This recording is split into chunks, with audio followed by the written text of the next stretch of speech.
le kiosque. Thomas Soto. Le kiosque d'Europe 1 et ses plumes, Marion Calais pour les régions, Axel de Tarlet pour l'écho, Xavier Yvon aux États-Unis pour la campagne américaine, Eva Rock devant la télé et Natacha Polony. Bonjour à tous. Bonjour Thomas. Vous vous souvenez tous forcément de la célèbre formule de Martine Aubry, quand c'est flou, il y a un loup. Voilà, c'était lors du débat sur la primaire du PS il y a 5 ans. Et bien cette fois, la gauche lève le flou sur sa primaire. Enfin ça, c'est ce qu'estime 20 minutes en une. Mais ce n'est pas du tout l'avis de Lacroix qui au contraire titre « La primaire du PS ». Dans le flou. En cause, la candidature de François Hollande qui reste incertaine. François Hollande peut-il renoncer ? S'interroge l'opinion de son côté. Autre rendez-vous fixé ce week-end, celui du Brexit. Le processus sera amorcé avant fin mars, nous dit Direct Matin, qui titre « Le divorce est en marche ». Un autre type de divorce fait la une de Libération, réfugiés les deux France. D'un côté, des communes qui tentent d'accueillir au mieux les demandeurs d'asile. De l'autre, des localités où la peur a pris le pas sur la raison. Libé qui nous propose un voyage dans un pays dangereux. Nicolas Sarkozy poursuit sa campagne en une du Figaro, mon plan pour baisser les impôts et les dépenses. Quant à aujourd'hui en France, eh bien le journal pose la question qui revient régulièrement, et si on supprimait les devoirs ? L'idée qui fait son chemin serait de remplacer le travail à domicile par des études encadrées en classe, écrit le journal. L'occasion d'une petite interro surprise. Tiens, savez-vous depuis quand les devoirs sont interdits à l'école primaire ? 1956. Oh là, mais le problème c'est que Natacha Polony a été prof, donc elle le sait. Circulaire de 1956. Et Eva Rock, arrête de copier sur ton voisin Tarlet pendant les interros. Merci. Marion Calais, 3-1 dans la presse quotidienne régionale. Des citoyens en communion dans Paris-Normandie après l'assassinat du père Jacques Hamel en juillet. L'église a été rendue aux fidèles hier à Saint-Étienne-du-Rouvray. Mobilisation à Nantes pour tenter de retrouver Romain Barret, 38 ans. Il a disparu depuis mercredi soir. Ses proches ont organisé des recherches hier à travers toute la ville. Dans la dépêche du midi, le ras-le-bol des habitants de Portet-sur-Garonne, près de Toulouse, depuis 3 ans. Un petit malin dépose régulièrement des clous sur la route. La gendarmerie a ouvert une enquête. Et l'histoire du jour se joue sur scène ce matin. Ça fait l'une de La Voix du Nord. Oui, une pièce comme une catharsis, une pièce de théâtre. Sur les planches, des acteurs professionnels et 7 anciennes ouvrières de Sansonite. Brigitte, Isabelle, Renée, Annie, Paulette, Raymond et Josiane. 10 ans après la liquidation de leur usine d'Hénin-Beaumont, elles racontent leur combat, les piquets de grève, les barbecues devant l'usine en plein hiver, le porte-monnaie qui se vide, l'angoisse qui monte et malgré tout, la ténacité. Avec ce point d'or, vous vous en souvenez peut-être, ce voyage aux États-Unis pour assister au procès de l'actionnaire principal de Sansonite.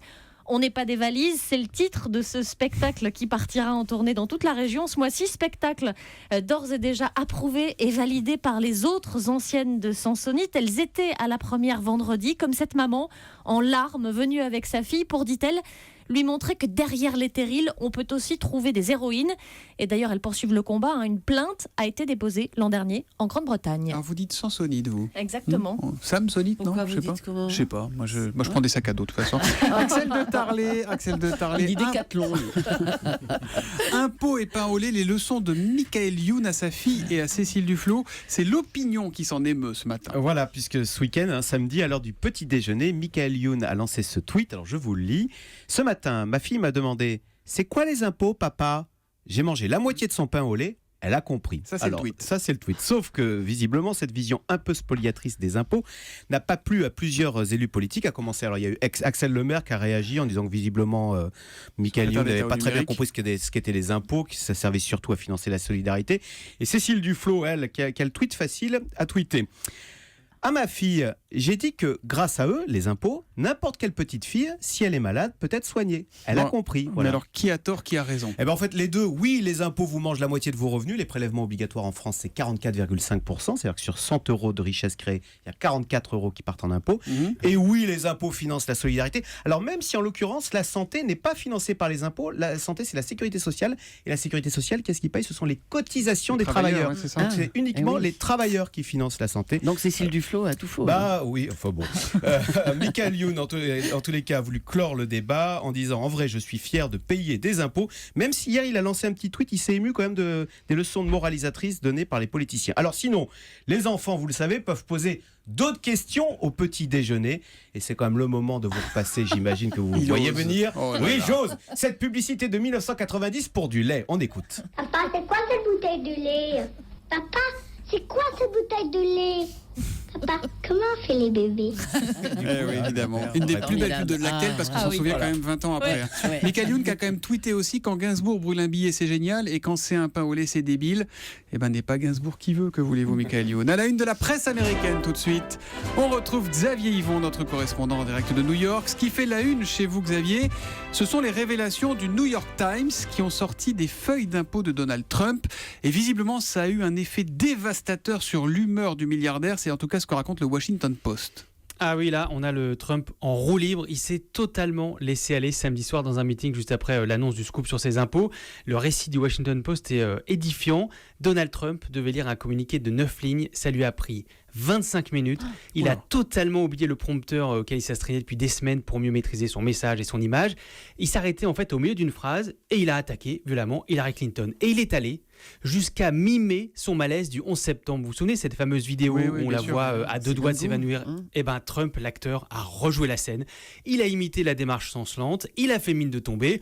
Comment peut-elle se battre contre Poutine alors qu'elle n'est même pas capable de faire 3 pas pour aller à sa voiture? C'était une grossièreté Donald rare Trump. quand même ce qu'il a fait. Et puis c'est pas fini, il a enchaîné. Elle doit être folle, elle devrait être en prison et il a fini en suggérant qu'elle n'était pas fidèle à son mari Bill Clinton. On imagine la tête de ses conseillers qui tentent de le canaliser. C'est en fait l'apothéose d'une des pires semaines de sa campagne, écrit le Washington Post. Il a, vous vous en souvenez lundi, perdu largement le débat télé, même s'il le nie. Il a passé les jours suivants à polémiquer avec une ancienne Miss Univers en allant jusqu'à tweeter des insanités sur elle entre 3h et 5h du matin. Dans le même temps, des médias ressortaient son apparition dans un film X des années 80. Alors, il était habillé, je vous rassure, c'était juste de la figuration. Et donc, avec en plus les révélations sur ses impôts, il fallait que Donald Trump expulse. Mais bon, je vous rappelle qu'il a affirmé dans le débat que son meilleur argument, c'était son bon tempérament. Ouais, c'est sûr, mais en tout cas, le prochain débat, c'est le 9 octobre, c'est ça? À mon avis, ça va être tendu, dimanche prochain, le deuxième débat.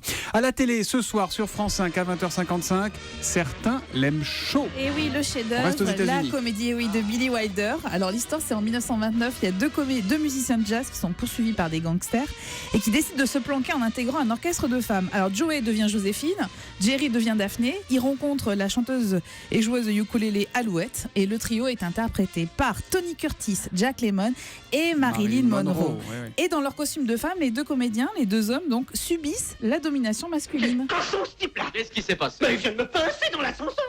Maintenant, tu sais ce qu'endurent les femmes. Mais enfin, je ne suis même pas jolie! Mais ils s'en fichent, pourvu qu'on porte un cotillon, ça leur fait l'effet d'une étoffe rouge sur un taureau. Eh bien, j'en ai marre de faire l'étoffe, je veux redevenir taureau! Alors l'histoire C'est raconte, la cage aux folles, c'est presque ça. L'histoire raconte que le tournage a été éprouvant parce que perchés sur leurs talons, ils ont dû attendre pendant des heures les retards incessants de Marilyn Monroe, qui était d'ailleurs incapable de retenir une scène. Il paraît que pour certaines scènes, il a fallu plus de 60 reprises, 60 prises. Et pourtant, la magie opère derrière une comédie qui est alors hyper rythmée, notamment par des dialogues savoureux. Il est quand même question, vous venez de l'entendre, du rapport entre les hommes et les femmes, d'homosexualité aussi, et à croire que le film vraiment vient d'être écrit avec une réplique culte que vous connaissez tous. I'm a man! Well, nobody's perfect. Nobody is perfect. C'est le dernier mot, c'est le mot de la fin. La dernière scène, exactement. Personne n'est parfait, sauf Marilyn, évidemment, quand elle chante ça. I wanna be loved by you, just you, nobody else but you. I wanna be loved by you, alone. On va les coucher et ils reviennent demain.